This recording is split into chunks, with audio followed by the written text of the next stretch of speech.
Reka mbasuhuze mbifurize kugira umugoroba mwiza wo ku itariki ya munani ukwezi kwa gatatu 2026 ndizera neza ko aho muri bice bitandukanye bimeze neza. Ikaze muri gahunda z'amakuru atandukanye. Inkuru yitirwa cyane kuri ambasaderi w'u Rwanda yitwa Mathilde Mukantabana muri Leta Zunze Ubumwe za Amerika, ariko kandi hari n'andi makuru akomeye cyane y'abasirikare Leta Zunze Ubumwe za Amerika bapfiriye mu ntambara ya Iran ikomeje kubuhuza Iran, Israel ndetse na Leta Zunze Ubumwe za Amerika n'andi makuru menshi cyane atandukanye. Ikaze muri amakuru, reka mbanze mpere ku nshamake y'amakuru y'ingenzi agezweho muri aka kanya. Turi kugaruka ku nkuru yacu navuga ngo ni inkuru ibabaje cyane kuri ambasaderi w'u Rwanda cyangwa se uhagarariye inyungu z'u Rwanda muri Leta Zunze Ubumwe za Amerika yitwa Mathilde Mukantabana.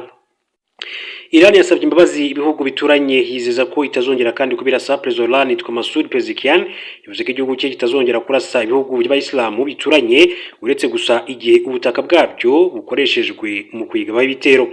Kuva ku 28 Gashyantare 2026 Israel na Leta Zunze Ubumwe za Amerika byatangira kurasa kuri Iran, iki gihugu cyafashe icyemezo cyo kwihorera kirasa kuri Israel ndetse no ku bindi bihugu nka Qatar, Leta Zunze Ubumwe z'Abarabu, Arabia Saudite, Bahrain, Kuwait na Oman.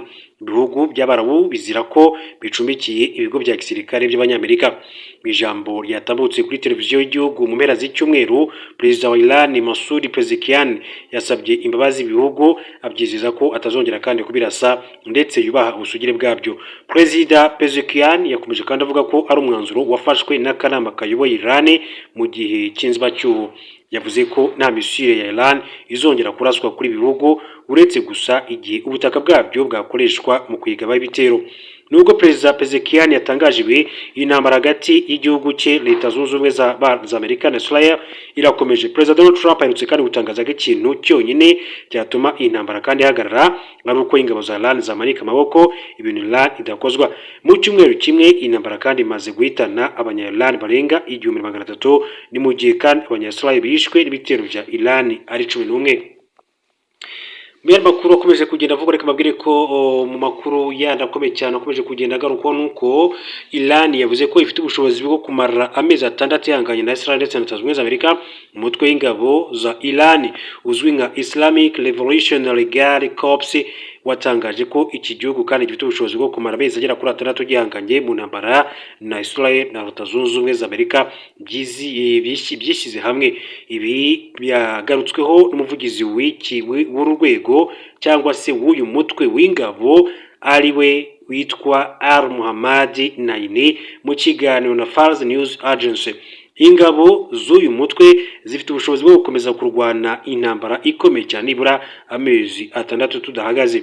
Uyu mutwe ni umutwe w'ingabo udasanzwe w'ingabo za Amerika za Iran washinzwe mu mwaka wa 1979 nyuma y'iminduramatwara ya Kisilamu yakuyeho ubwami igashyiraho repubulika ishingiye ku idini ya Islam.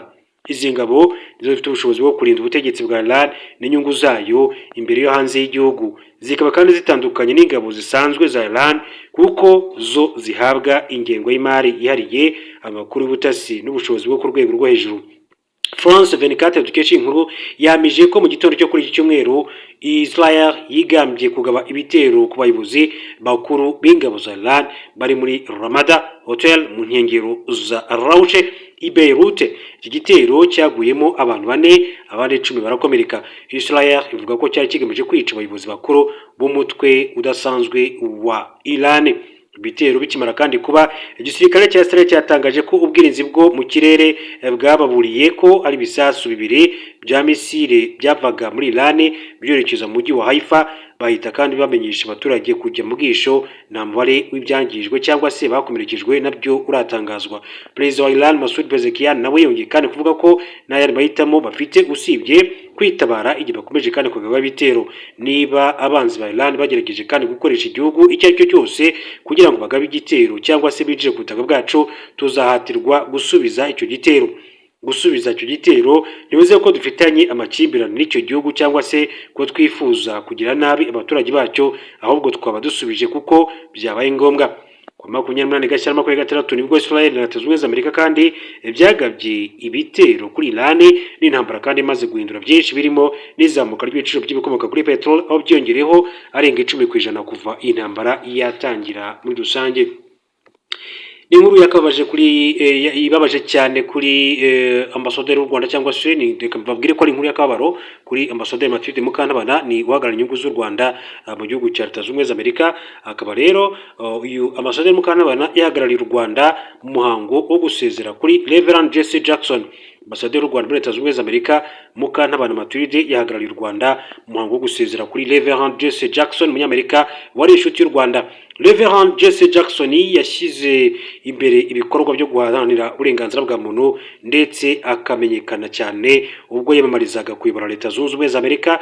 Yapfuye kwa 17 Gashyantare 2023 azize uburwayi. Umuhango wo kumusezeraho wabereye Illinois muri Chicago ku itariki ya 6/2023 witabiriwe n'abayobozi ndetse n'abayoboye Amerika barimo Barack Obama, Joe Biden n'umugore we Jill Biden ndetse na Bill Clinton n'umugore we Hillary Clinton. Witabiriwe kandi na Kamala Harris wabaye Vice President wa Amerika n'abandi banyapolitike. Ambasaderi w'u Rwanda muri Leta Zunze Ubumwe za Amerika Mukantabana Mathilde yatangaje ko yitabiriye umuhango ahagarariye u Rwanda, cyane ko uyu mugabo yari inshuti yarwo yakadasohoka. Ati ntewe ishema no kuba nahagarariye u Rwanda n'ihuriro ry'abadiplomate b'Abanyafurika ndetse ngashima umuryango wa Jackson Reverend kuba waraduhurije Chicago mu kwiziza ubuzima bwa Reverend Jesse Jackson, inshuti ikomeye cyane ya Afurika, akaba kandi ntagereranywa mu guharanira ubutabera. Yakomeje avuga ko umurage we uzakomeza kandi kubaho binyuze mu bana be n'abandi bagize uruhare mu mibereho yabo, aruhukire mu mahoro. Urupfu rwa Reverend Jesse Jackson yaramaze imyaka myinshi cyane afite uburwayi bwa Parkinson disease ndetse bwaje nyuma kwiyongeraho ubundi buzwi nka supranuclear palsy bwangiza imikorere y'ubwonko. Uyu mugabo wari ufite imyaka 84 ni umwe mu banyapolitike bari bazwi cyane muri Leta Zunze Ubumwe za Amerika, akaba inshuti y'u Rwanda by'umwihariko. Ubwo yari mu Rwanda muri 2013 Reverend Jesse Jackson yavuze ko uburyo u Rwanda kandi rwabashije kandi kwivana muri jenoside yakorewe Abatutsi mu mwaka wa 1994 rukigaragaza nk'igihugu gifite ubukungu bwihuta byose bishingira ku mutekano igihugu gifite. Yavuze kandi ko u Rwanda rufite amahirwe yo kugira umuyobozi ushoboye n'isi yose yubaha. Ubwo yavugaga nyakubahwa Perezida wa Repubulika y'u Rwanda Paul Kagame. Reka rero duhindure ingingo turena amakuru atandukanye akomeje kugenda avugwa. Andi makuru rero ni intambara nyine ikomeje kuza igihugu cya Iran, Leta Zunze Ubumwe za Amerika ndetse n'igihugu cya Israel. Intambara yo muri Ukraine nayo rero ikomeza kugenda igaruka. Umenya rero ingene amarobo ariko akoreshwa rero ku rugamba kuva Uburusiya butanguje intambara yeruye kuri Ukraine. Intambara igenda kandi bamwo ubuhinga bwa none bwo rwego rwo hejuru. Ikirere ca Ukraine cabaye isibaniro rya za ndege zitajamwo abadereva drone zaba izamaneko canke sizi intambara mu gihe mu kiyaga cirabura naho amato atajamwo abadereva abangamiye ingabo z'Uburusiya zirwanira mu mazi. Ubu Ukraine yahisemwo umugambi ukomeye cyane wo kurungika amarobo yahawe ibirwanisho ku rubuga rw'intambara. Ayo marobo azwi ku izina rya UGV cyangwa se Uncrewed Ground Vehicles, twogereranya n'igendeshwa ryo hasi zitarimwo abazitwara. Amaze kwerekana ko ari kirumara mu buryo budasanzwe. Hari amakuru kandi avuga ko ayo marobo amaze gusubiza inyuma ibitero by'Uburusiya, eka mbere akanafata kandi impiri ingabo z'umwanzi. Biravugwa ko mbere ya marobo ati rubura kigongwe ya Ukraine na Uburusiya amaze gukubitana atangabo zihari. Major Alexander Afanasiev wo muri brigade ya K2 ya Ukraine atwara ibatayo ikoresha aya marobo abona ko iki ari ikintu cambere ku isi. Ati intambara z'amarobo zaramaze kandi gutangura umunsi wa none. Bumwe mu buryo iyi brigade ikoresha amarobo ni ukuyambikaho hejuru inkoho zo mu bwoko bwa Kalashnikov. Major Afanasiev agira ati amarobo ashobora kandi kurwanira mu burebure bushaka kandi kutinjirwamo n'umuntu kuko ni imashini zidatinya akaga canke ngo zitinye urupfu nkuko so umuntu. Ibatayo yiwe isanzwe kandi ikoresha amarobo yo ku butaka yikoreye ibombe kandi y'ubwiyabuzi kamikaze mu gusenya ibirindiro n'ubwishewo bw'umwanzi. Mugamaro amadrone yo mu kirere yayo atera urwamo. Ayo marobo yayo ntajwi na rimwe riburira umwanzi ku gitero kigomba kuba.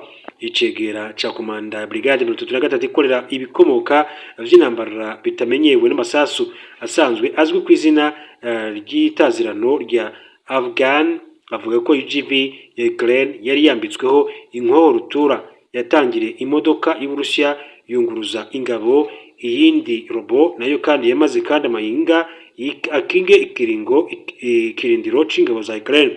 Hagati Afghan aremera ko ari inzitizi ku rugamba kuri ayo marobo rurakigongwe mu buryo akora, kandi ko zimwe muri zo arizo bishyiriraho ubwabo kubera amategeko mpuzamakungu agenga intambara.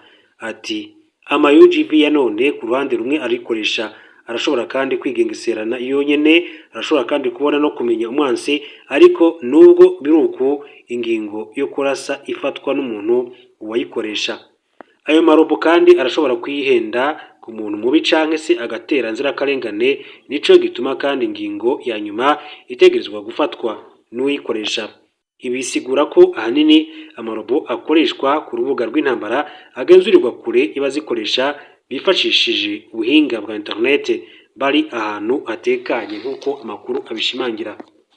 Tariki ya 3 Werurwe, televiziyo ya leta ya Iran yavuze ko Mojtaba ari muzima kandi ahugiye mu biganiro no gusuzuma ibintu bikomeye bireba igihugu, gusa nta kintu aravuga ku mugaragaro. Mojtaba ubu afatwa nk'uri imbere mu bashobora kandi gusimbura se, nk'uko ibiro n'amakuru Reuters by'Abongereza bibikesha amasoko abiri y'amakuru muri Iran. Ibi kandi biracyagoye kubigenzura neza. Hagati hariko inteko y'inararibonye igizwe n'abantu bya 188 igomba kandi gutora umutegetsi w'ikirenga w'igihugu, bivugwa ko iri hafi kugera ku mwanzuro. Gusa byitezwe ko iryo tangazo ridashobora kuza mbere yuko Ali Khamenei ashyingurwa, nk'uko bivugwa n'ibiro ntaramakuru Fars News Agency bifitanye isano n'umutwe ukomeye cyane wa gisirikare wa Islamic Revolutionary Guard Corps. Bitandukanye na se, Mojtaba yakomeje kandi kuba umuntu utigaragaza cyane, nta mwanya yigeze kandi afata mu butegetsi, ntiyigeze anatanga imbwirwaruhame cyangwa se discours cyangwa ibiganiro n'abanyamakuru, uretse amafoto ye make na video byagiye bitangazwa mbere. Gusa hashize imyaka myinshi cyane havugwa imbaraga afite nk'umuntu w'umwizerwa cyane wa se. Inyandiko z'amakuru kandi za leta y'Amerika zatangajwe na WikiLeaks mu mpera z'imyaka y'ibihumbi 2000 zimusobanura nk'umuntu w'imbaraga inyuma y'amakanzu, wabonwaga cyane nk'umutegetsi ushoboye kandi w'imbaraga mu butegetsi, nk'uko ibiro nt'amakuru AFP bikomeza kujya bibitangaza. Gusa gutorwa kwa Mojtaba Khamenei bushobora kutavugwaho rumwe muri iki gihugu. Repubulika ya Kisilamu yashinzwe mu mwaka w'1979 nyuma y'uko ubwami bwa Shah bukuweho, kandi ingengabitekerezo yayo ishingiye ku kuba umutegetsi w'ikirenga akwiye gutoranywa kubera ibitekerezo bye ku idini n'ubushobozi bwo gutegeka aho kuba kuragwa ubutegetsi. Ali Khamenei yavugaga gusa mu mvugo rusange zizimije ku hazaza h'ubutegetsi bw'iyi repubulika. Mu myaka 2 ishize, umwe mu bagize inteko n'inararibonye yavuze ko Khamenei atarashyigikiye igitekerezo cy'uko Mojtaba yaba umukandida kumusimbura we. Gusa Khamenei ubwe ntiyigeze kandi avuga ibi mu ruhame. None Mojtaba Khamenei ninde? Yavutse ku itariki ya 8 ukwezi kwa 9 mwaka w'1969 mu mujyi mu majyaruguru ya Mashhad. Ni umuhungu wa kabiri wa Ali Khamenei mu bana batandatu. Yize amashuri yisumbuye mu ishuri rya idini rya Alavi School i Tehran. Ku myaka 17 Mojtaba kandi ari mu gisirikare mu gihe cy'intambara ya Iran na Iraq, nk'uko bivugwa n'ibinyamakuru muri Iran. Iyo ntambara mbi cyane yamaze imyaka igera ku 8 yatumye ubutegetsi bwa Tehran burushaho kandi kwishisha Amerika n'inshuti zayo z'iburengerazuba zafashaga Iraq. Mu mwaka w'1999 Mojtaba yagiye i Qom, umujyi mutagatifu wo mu ishami ry'abashiha muri Islam, ajya rero gukomereza ayo amasomo y'idini. Kugeza icyo gihe kandi ntabwo yambaraga umwenda w'abakuru mu idini, kandi ntabwo bizwi neza impamvu yageze ku myaka 30 atarinjira muri iyo seminari, mu gihe kandi ubusanzwe abandi bayijyamo mu myaka y'ubugimbi. Mojtaba n'umwe mu bakomeye cyane mu idini, ibishobora kuba rero inzitizi kumwemeza nk'umutegetsi w'ikirenga. Mu minsi ya vuba ahangaha, ibinyamakuru kandi bimwe n'abategetsi bari hafi y'ubutegetsi bukuru muri Iran batangiye guhamagara Mojtaba Khamenei Ayatollah, izina ry'umukuru cyane mu idini. Muri seminari z'iri dini, urwego rwa Ayatollah ni inyigisho zo ku rwego rwo hejuru bifatwa nk'ibyerekana kandi ubuhanga n'ubushobozi, kandi ni ibisabwa by'ingenzi mu gutoranya umutegetsi uzakurikiraho. Ariko hari bitandukanye byabaye imbere. Ali Khamenei yazamuwe vuba vuba ku rwego rwa Ayatollah ubwo yabaga umutegetsi w'ikirenga wa kabiri no kuvuga wa Iran mu mwaka w'1989. Byinshi kuri Mojtaba Khamenei tuzagenda tubigaruka amakuru yacu ari imbere.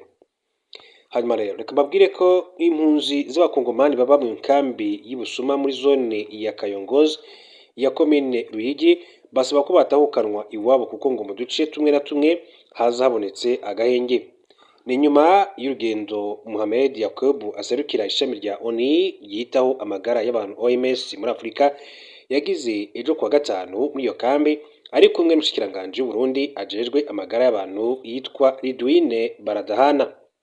N'urugendo yagize muri iyo kambi nyuma y'uko hari haciye iminsi kandi havugwa indwara zitandukanye harimo na kolera zari zigeramiye izi mpunzi mu minsi ya mbere. Mu ijambo ryo guhumuriza izi mpunzi, Mohamed Yacoub yavuze ko yari yashikiye kugira ngo irabire ingene zibayeho nuko zikurikiranwa ku bijyanye n'amagara yabo. Yabwiye izi mpunzi ko nubwo babo babandanya kubafasha, ubufasha nyamukuru ari uko amahoro yaboneka mu gihugu cyabo hanyuma rero bagasubira iwabo. Ati ico niboneye nuko twebwe turiko kandi dufasha kandi amaleta yacu avyumve. Dukeneye ko imfashanyo zobandanya zitangwa kugira ngo zino mpunzi zibeho, ariko imfashanyo zisumba ibindi zose ni amahoro. Kuri jewe amahoro aboneke, abantu babone kubaho neza. Yashimiye umushikiranganji w'amagara y'abantu b'u Burundi ku kuntu indwara turiko kandi tuvura aha mu kambi bazigize izabo muri rusange. Uno aserukira ishami rya ONU ryitaho amagara y'abantu OMS muri Afurika ntiyashoboye kandi kwicara n'izi mpunzi kugira ngo azumvirize, ariko zozo zirashima urugendo rwiwe. Umwe muri izi mpunzi yagira ati twaryohewe ati kubona ukuntu yaje kutugenderera ahangaha nitega yaduteye. Ati dusaba rero ko iyo tuvugira kugira ngo dutahe iwacu kuko tumaze rero kumva ko hamwe agahenge kabonetse, ariko uwundi wewe siko abibona, aho agira ati sinshobora gutahuka muri Kongo kuko ntashe noba niroshe mu muriro. Ati no ngaha ndi hano Ibusuma sinumva ko ntekaniwe na gato. Uyewe yisabira ko bomwuguriza mu kindi gihugu. Izi mpunzi zivuga ko ziri mu bibazo ku buryo zibura uko zibigira.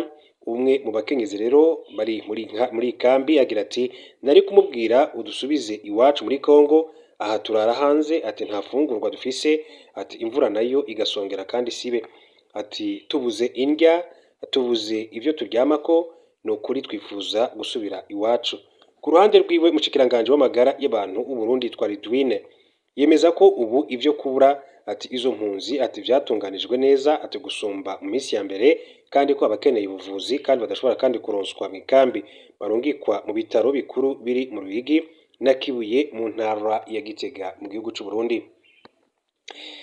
Ikaze makuru yacu kuri inkuru reka mbabwire ko Perezida Paul Kagame yongeye kandi gutanga impuruza ku mikoranire ikomeje hagati ya Kinshasa, umuhungu wa Habyarimana ndetse na FDLR. Perezida Paul Kagame yongeye kandi kugaragaza ko hari imikoranire ikomeje hagati ya guverinoma ya Repubulika ya Demokarasi ya Congo ndetse barimo Jean-Luc Habyarimana usanzwe ari umuhungu wa Habyarimana Juvenal wahoze ari perezida w'u Rwanda mu rwego rwo gushimangira ubufatanye n'umutwe wa FDLR.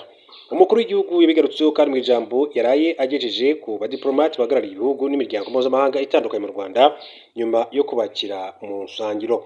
U Rwanda rumaze iminsi rero ruri ku gitutu cy'ibihugu birangajwe imbere na Leta Zunze Ubumwe za Amerika ndetse zikomeje kandi kugenda zirufatira ibihano zirushinja guha ubufasha umutwe witwaje intwaro wa AFC-23. Amerika kandi irushinja kunanirwa kubahiriza amasezerano ya Washington rwasinyanye na Congo Kinshasa mu mwaka ushize wa 2025. Perezida Paul Kagame yagaragaje ko u Rwanda kandi kimwe n'ibindi bihugu bifite uburenganzira bwo kurinda imipaka yarwo, gusa amahanga akaba akomeje kandi kurusaba kwirengagiza ibibangamiye umutekano warwo. Umukuru w'igihugu agaruka ku makimbirane yo mu burasirazuba bwa Congo yavuze ko atari mashya cyangwa ngo abe agoye kuyasobanukirwa.